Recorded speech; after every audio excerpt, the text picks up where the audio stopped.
বয়স বাড়ার সাথে পেশির ক্ষয়, যাকে সার্কোপেনিয়া বলে, একটি অতি কমন কিন্তু ধ্বংসাত্মক সমস্যা, যা সাধারণত 40 বছরের বেশি বয়সীদের প্রভাবিত করে। দেখুন, আমাদের শরীরের সবচেয়ে বৃহত্তম অঙ্গ হচ্ছে স্কেলিটাল মাসুলস, যা শরীরের 40% ওজন তৈরি করে।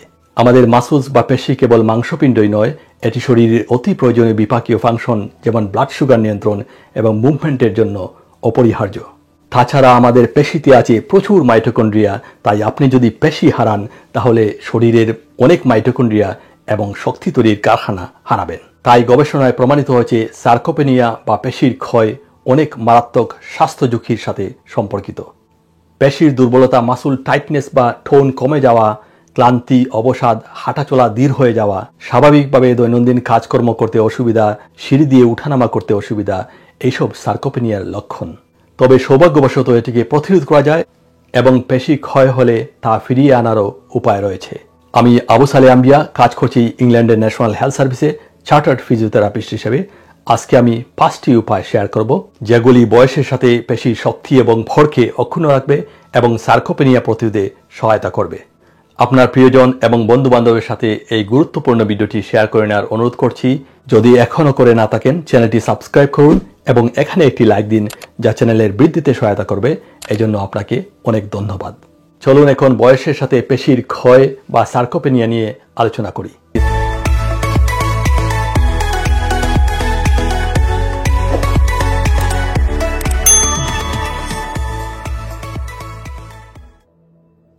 সার্কোপেনিয়া হচ্ছে একটি গ্রিক শব্দ, যার অর্থ প্রপার্টি অব দ্য ফ্ল্যাশ, অর্থাৎ মাংসের দারিদ্র।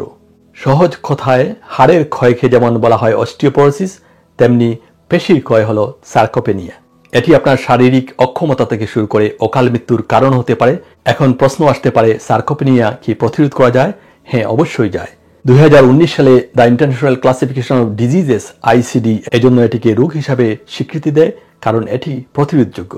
আমরা যদি একজন প্রাপ্তবয়স্ক লোকের উরুর পেশির MRI স্ক্যান দেখি, তাহলে দেখতে পাই যে বেশিরভাগ স্থান পেশি দ্বারা পরিপূর্ণ এবং মাঝখানে রয়েছে হাড়। এখন আমরা যদি একই উচ্চতা এবং ওজনের 70 বছর বয়সী একজন লোকের উরুর পেশির দিকে তাকাই, তাহলে দেখব বেশিরভাগ জায়গা চর্বিতে পরিপূর্ণ এবং পেশির আকার ছোট হয়ে গেছে। গবেষণায় প্রমাণিত হয়েছে যে 30 বছর বয়সের পর থেকে একজন মানুষ তার জীবনের প্রতি দশকে প্রায় 8 থেকে 10% পেশিবর হারাতে পারে এবং 60 বছর বয়সের পর থেকে এই পেশিবর হারানোর হার আরও অনেক বেড়ে যায়। এটি একটি বিশাল ক্ষয়। কল্পনা করুন, 30 বছর বয়সের পর থেকে প্রতি 10 বছরে আপনি যদি 10% পেশিবর হারাতে থাকেন, তাহলে আপনার শরীর মাংসশূন্য হতে বেশি সময় লাগবে না। তাই যত শিগগিরই সম্ভব এই পেশি ক্ষয়কে রোধ করা উচিত এবং এই পেশি ভরকে ফিরিয়ে আনার বেশ কিছু দুর্দান্ত উপায় রয়েছে, যেগুলো গবেষণা দ্বারা প্রমাণিত। সার্কোপেনিয়ার চিকিৎসা কি এবং কিভাবে এটিকে প্রতিরোধ করব? সার্কোপেনিয়া বা পেশি ক্ষয়ের জন্য কোনো অনুমোদিত ওষুধ নেই। আমরা এখন 5টি কার্যকর উপায় জানব, যা আপনার পেশি ক্ষয় ফিরিয়ে আনতে সাহায্য করবে এবং সার্কোপেনিয়া প্রতিরোধে অত্যন্ত কার্যকর। এর আগে একটি কথা জানিয়ে রাখি, যাদের পেশি ভর কম থাকে তাদের ব্যথার সমস্যাও বেশি হয়ে থাকে। তাই যারা হাঁটু ব্যথা, কোমর ব্যথা সহ বিভিন্ন ধরনের ব্যথায় ভুগছেন, তাদেরকেও এই 5টি উপায় মেনে চলার পরামর্শ দেই। চলুন তাহলে জেনে নেই কোন 5টি বিষয় পেশির ক্ষয় বা সার্কোপেনিয়া প্রতিরোধে কার্যকর।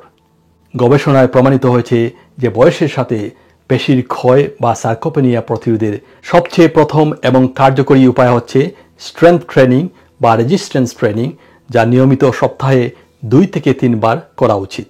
নিয়মিত 12 সপ্তাহ রেজিস্ট্যান্স ট্রেনিং করার মাধ্যমে 5 থেকে 10% পেশির ভর বৃদ্ধি এবং 30 থেকে 150% পর্যন্ত পেশির শক্তি বৃদ্ধি করা যায়, যা খুব বয়স্ক ব্যক্তিদের ক্ষেত্রেও সম্ভব।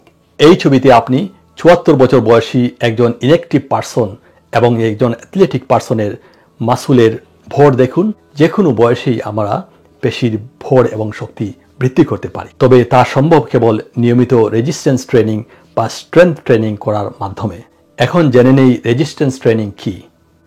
সহজ কথায় রেজিস্ট্যান্স ট্রেনিং বা স্ট্রেংথ ট্রেনিং হলো একটি প্রতিরোধ বা রেজিস্ট্যান্সের বিরুদ্ধে কাজ করা। এই প্রতিরোধ বা রেজিস্ট্যান্স একটি ডাম্বেলের মতো ওজন হতে পারে, একটি রেজিস্ট্যান্স ব্যান্ড হতে পারে, অথবা আপনার শরীরের ওজন হতে পারে। অর্থাৎ আপনি যদি আপনার শরীরের ওজন ব্যবহার করে এভাবে চেয়ার থেকে কয়েকবার উঠ বস করেন, তাহলে এটি একটি দুর্দান্ত রেজিস্ট্যান্স ট্রেনিং হয়ে যাবে। রেজিস্ট্যান্স ট্রেনিং বা স্ট্রেংথ ট্রেনিং করার জন্য আপনাকে জিমে যেতে হবে তা কিন্তু নয়, আপনি ঘরে বসেই অনেক ধরনের রেজিস্ট্যান্স ট্রেনিং করতে পারেন। আমার পছন্দের কিছু সহজ এবং কার্যকরী রেজিস্ট্যান্স ট্রেনিং হলো স্কোয়াট, সিট টু স্ট্যান্ড এবং প্রেস আপস। তাছাড়া ডাম্বেল প্রেস, ওভারহেড প্রেস এগুলাও রেজিস্ট্যান্স ট্রেনিংয়ের উদাহরণ। আমার চ্যানেলে কিছু ভিডিও রয়েছে যেখানে শরীরের ওজন ব্যবহার করে সহজ কিছু রেজিস্ট্যান্স ট্রেনিং দেখানো হয়েছে। আমার চ্যানেল ব্রাউজ করলে আপনি তা জানতে পারবেন। আপনি যদি অ্যাডভান্স লেভেলের হন, অর্থাৎ আপনি নিজেকে শক্তিশালী মনে হয়, তাহলে আপনি জিমে গিয়ে ডেড লিফট, বেঞ্চ প্রেস এগুলোও করতে পারেন। এগুলো রেজিস্ট্যান্স ট্রেনিংয়ের উদাহরণ। কিন্তু মূল কথা হলো এমন কিছু করবেন যা আপনি উপভোগ করেন এবং আপনি নিয়মিত কনসিস্টেন্টলি চালিয়ে যেতে পারেন। আপনি যখন রেজিস্ট্যান্স ট্রেনিং করবেন তখন মূল বিষয় হলো আপনার একটি সেট ব্যায়াম করার পর কিছুটা ক্লান্ত বোধ করা উচিত। একটি সেট আপনার শরীরের সামর্থ্য অনুযায়ী আপনি 5 থেকে 20 বার পর্যন্ত পুনরাবৃত্তি করে করতে পারেন। 2 থেকে 3 সেট এবং সপ্তাহে 2 থেকে 3 দিন রেজিস্ট্যান্স এক্সারসাইজ করার পরামর্শ দিই। বয়সের সাথে পেশিক্ষয় রোধের দ্বিতীয় উপায় হচ্ছে যৌগিক ব্যায়াম বা কম্পাউন্ড এক্সারসাইজ বেছে নেওয়া। কারণ যৌগিক ব্যায়াম বা কম্পাউন্ড এক্সারসাইজ করলে আপনি একসাথে শরীরের বেশ কয়েকটি মাসুলকে কাজ করাতে পারবেন। অন্যদিকে আইসোলেশন এক্সারসাইজ যেমন বাইসেপস কার্ল করলে আপনার কেবল এই মাসুলে কাজ করবে। যৌগিক ব্যায়ামের একটি উদাহরণ হলো স্কোয়াট। স্কোয়াট হলো আপনার শরীরের ওজনকে ব্যবহার করে এভাবে চেয়ার থেকে স্লোলি অর্থাৎ ধীর গতিতে উঠা বসা করা। তবে আপনি যদি কিছুটা শক্তিশালী মনে করেন তাহলে জিমে গিয়েও পিঠে ওজন নিয়ে এভাবে স্কোয়াটিং করতে পারেন। স্কোয়াট হলো একটি দুর্দান্ত যৌগিক ব্যায়াম যা কেবল একটি মাসল গ্রুপে কাজ করে না, এটি একসাথে 3 থেকে 4টি মাসল গ্রুপে কাজ করে।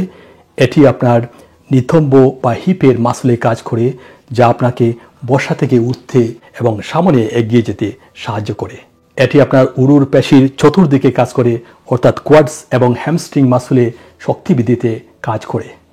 তাছাড়া এটি কাফ মাসল সহ পায়ের নিচের আরও অন্যান্য মাসলগুলোকে শক্তিশালী করতেও সাহায্য করে। তাই আপনি কয়েক সেট স্কোয়াট করেই মাত্র 10 মিনিটের মধ্যে একটি দুর্দান্ত ওয়ার্কআউট করতে পারেন, যা আপনার পেশি বল বজায় রাখতে অত্যন্ত কার্যকরী। যৌগিক ব্যায়ামের আরেকটি উদাহরণ হলো প্রেস আপ। প্রেস আপ করলে আপনার শরীরের উপরের অংশ এবং কোর মাসুলের শক্তি এবং ভর বজায় থাকবে। আপনি দেয়ালে বা মেঝেতে চাপ দিয়ে প্রেস আপ করে একই সাথে আপনার কাঁধ, চেস্ট এবং বাহুর শক্তি বৃদ্ধি করতে পারেন। তাছাড়া ওভারহেড প্রেস, ডেড লিফট, মেঝে থেকে ওজন তুলে ব্যায়াম করা এগুলো যৌগিক ব্যায়ামের চমৎকার উদাহরণ। এগুলো থেকে একটি বা দুটি ব্যায়াম বেছে নিয়ে আপনি নিয়মিত করুন এবং নিজেই এর উপকারিতা যাচাই করুন। বয়সের সাথে পেশি ক্ষয় রোধ করার তৃতীয় উপায় হলো পর্যাপ্ত পরিমাণে প্রোটিন গ্রহণ। প্রোটিন হলো আমাদের খাবারের অতি গুরুত্বপূর্ণ একটি ম্যাক্রোনিউট্রিয়েন্ট। কার্বোহাইড্রেট, ফ্যাট এবং প্রোটিন এই 3টি প্রধান ম্যাক্রোনিউট্রিয়েন্ট আমাদের খাদ্যের পুষ্টি উপাদান, যা শরীর গঠনে এবং শক্তি উৎপাদনে সবচেয়ে বেশি ব্যবহৃত হয়। এর মধ্যে কার্বোহাইড্রেট এবং ফ্যাট মূলত শক্তি উৎপাদনে ব্যবহৃত হয় এবং প্রোটিন হলো আমাদের পেশির বিল্ডিং ব্লকস। আমাদের শরীর এটিকে অ্যামিনো অ্যাসিডে ভেঙে দেয় এবং পেশি তৈরিতে ব্যবহার করে। দেখা গেছে যে বয়স্ক লোকের পেশি ক্ষয়ের একটি প্রধান কারণ হলো তাদের খাদ্যে অপর্যাপ্ত প্রোটিন গ্রহণ। আপনার খাদ্যে যদি পর্যাপ্ত প্রোটিন না থাকে তাহলে প্রয়োজনে আপনার শরীর পেশি থেকে প্রোটিন ছিনিয়ে নেয়। এর কারণে আপনার মাংসপেশি দুর্বল এবং ছোট হয়ে যায়। তাই বয়স বাড়ার সাথে সাথে আপনার খাদ্যে উচ্চমানের এবং পর্যাপ্ত পরিমাণে প্রোটিন সরবরাহ নিশ্চিত করা উচিত। পেশির ভর এবং শক্তিকে অক্ষুণ্ণ রাখতে রেজিস্ট্যান্স এক্সারসাইজের সাথে প্রতি কিলোগ্রাম শরীরের ওজনের জন্য প্রতিদিন 1.6 থেকে 1.8 গ্রাম প্রোটিন গ্রহণ করার পরামর্শ দেওয়া হয়। আপনার ওজন যদি 60 কিলোগ্রাম হয় তাহলে প্রতিদিন গড়ে 96 থেকে 108 গ্রাম প্রোটিন প্রয়োজন। তবে এটি সবার জন্য প্রযোজ্য হবে না। যাদের দীর্ঘমেয়াদী কিডনি রোগ বা লিভার ডিজিজ রয়েছে তাদের প্রতিদিন গড়ে প্রোটিন গ্রহণের পরিমাণে সীমাবদ্ধতা থাকতে পারে। তাই আপনার ডায়েটে বড় কোনো পরিবর্তন আনার আগে অবশ্যই আপনার ডাক্তারের সাথে পরামর্শ করুন। তবে আপনার পেশি ভর এবং শক্তি বজায় রাখতে পর্যাপ্ত পরিমাণে প্রোটিন গ্রহণ অত্যন্ত গুরুত্বপূর্ণ। আপনি যদি বিশ্বের সেরা সব রেজিস্ট্যান্স এক্সারসাইজ করেন কিন্তু পর্যাপ্ত পরিমাণে প্রোটিন না খান তাহলে আপনার মাসল পাওয়ার এবং মাসল ভর হ্রাস পাবে, এতে কোনো সন্দেহ নেই। চর্বিহীন মাংস, মুরগির মাংস, মাছ, দুগ্ধজাত দ্রব্য, বাদাম এবং বীজ এগুলো হলো উচ্চমানের প্রোটিনের উৎস। তাই প্রতিবেলার খাবারের সাথে আপনি কিছু উচ্চমানের প্রোটিন রাখার চেষ্টা করবেন। বয়সের সাথে পেশি ক্ষয় রোধ করার 4 নম্বর উপায় হলো সেডেন্টারি লাইফস্টাইল বা নিষ্ক্রিয় জীবনধারা এড়িয়ে চলা। সেডেন্টারি লাইফস্টাইল মানে হলো বেশি সময় শুয়ে বসে কাটানো এবং ব্যায়াম না করা। এটি হচ্ছে কম বয়সে সার্কোপেনিয়া বা পেশি ক্ষয়ের একটি অন্যতম প্রধান কারণ। আপনার ইনঅ্যাক্টিভ লাইফস্টাইল সার্কোপেনিয়া ছাড়া আরও অনেক জটিল রোগের কারণ হতে পারে, যেমন হৃদরোগ, স্ট্রোক, উচ্চ রক্তচাপ, high cholesterol, type 2 diabetes, osteoporosis এবং বিভিন্ন ধরনের ক্যান্সার যেমন কোলন ক্যান্সার, ব্রেস্ট এবং জরায়ুর ক্যান্সার ইত্যাদি ইত্যাদি। এজন্য আপনার প্রতিদিনের রুটিনে কিছু শারীরিক অ্যাক্টিভিটি এবং এক্সারসাইজ যোগ করা অত্যন্ত গুরুত্বপূর্ণ। হালকা থেকে মাঝারি ধরনের কাজ যেমন হাঁটা, বাগান করা এবং গৃহস্থালির কাজ করাও আপনার পেশি ভর এবং শক্তি উন্নত রাখতে সাহায্য করে। পায়ের উপর ভর করে বা শরীরের ওজন বহন করে যেসব এক্সারসাইজ যেমন হাঁটা, হাইকিং, ওয়েট বেয়ারিং এক্সারসাইজ, এই ব্যায়ামগুলো আপনার পেশি ভর এবং হাড়ের ক্ষয় রক্ষা করার জন্য অত্যন্ত গুরুত্বপূর্ণ।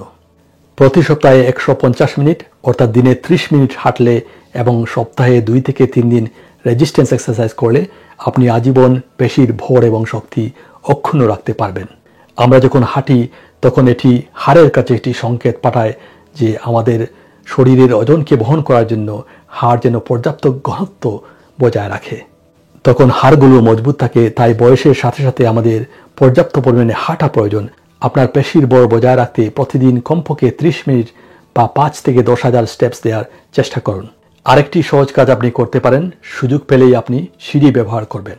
অনেকে আছেন সিঁড়ি বেয়ে ওঠার বিকল্প থাকলেও তারা লিফট বা এসকেলেটর ব্যবহার করেন। এটি কিন্তু ঠিক নয়, কারণ আপনি নিয়মিত সিঁড়ি বেয়ে উঠানামা করলে আপনার পায়ের পেশির ভর বজায় রাখতে পারবেন। বয়সের সাথে পেশির ক্ষয় রোধে আমার 5 নম্বর পরামর্শ হলো পর্যাপ্ত ঘুম নিশ্চিত করুন। কারণ আমাদের পেশির পুনরুদ্ধার এবং মেরামতের জন্য ভালো ঘুম হওয়া অত্যন্ত গুরুত্বপূর্ণ। ঘুমের মধ্যেই আমাদের শরীর প্রয়োজনীয় প্রক্রিয়াগুলোর মধ্য দিয়ে যায় যা আমাদের পেশির নির্মাণ এবং পুনরুদ্ধারে কাজ করে। দীর্ঘস্থায়ী ঘুমের সমস্যা বা পুর কোয়ালিটি স্লিপ এই প্রক্রিয়াগুলোকে বাধা দিতে পারে, যা আমাদের পেশি ক্ষয়ের কারণ হতে পারে। তাই পেশির স্বাস্থ্য এবং সামগ্রিক স্বাস্থ্যকে উন্নত রাখতে প্রতি রাতে কমপক্ষে 7 থেকে 8 ঘন্টা মানসম্পন্ন ঘুমানোর চেষ্টা করুন। ভালো ঘুম হওয়ার ঘরোয়া উপায় নিয়ে আমার একটি ভিডিও আছে, এটি হয়তো আপনার সহায়ক হতে পারে। এছাড়াও দেখা গেছে যে ভিটামিন ডি এর অভাব পেশি ক্ষয় এবং পেশির দুর্বলতার সাথে সম্পর্কিত। আমরা জানি সূর্যের আলো হচ্ছে ভিটামিন ডি এর প্রধান উৎস, তাই প্রতিদিন কিছুটা সময় সূর্যের আলোতে থাকুন। প্রয়োজনে আপনার ডাক্তার আপনাকে ভিটামিন ডি এর সাপ্লিমেন্টও সুপারিশ করতে পারেন। ভিটামিন ডি নিয়ে আমার একটি ভিডিও আছে, এই ভিডিওটি আপনার হয়তো উপকারে আসতে পারে। সো এই ছিল বয়স বাড়ার সাথে পেশি ক্ষয় রোধের আমার 5টি সেরা টিপস। আশা করি ভিডিওটি আপনাদের উপকারে আসবে। সার্কোপেনিয়া বা পেশি ক্ষয় একটি ধ্বংসাত্মক সমস্যা যা অনেকগুলো মারাত্মক রোগের সাথে সম্পর্কিত, তাই আপনাকে এখনই সচেতন হতে হবে। আমরা যদি এই 5টি উপায় মেনে চলি তাহলে বয়সের সাথে পেশি ক্ষয় রোধ করতে পারবো। আপনার শারীরিক সুস্থতার জন্য আপনি কোন ধরনের ব্যায়াম করে থাকেন তা আমাকে কমেন্ট করে জানাবেন। ভালো থাকুন, সুস্থ থাকুন, দেখা হবে নতুন ভিডিওতে শিগগিরই। ধন্যবাদ।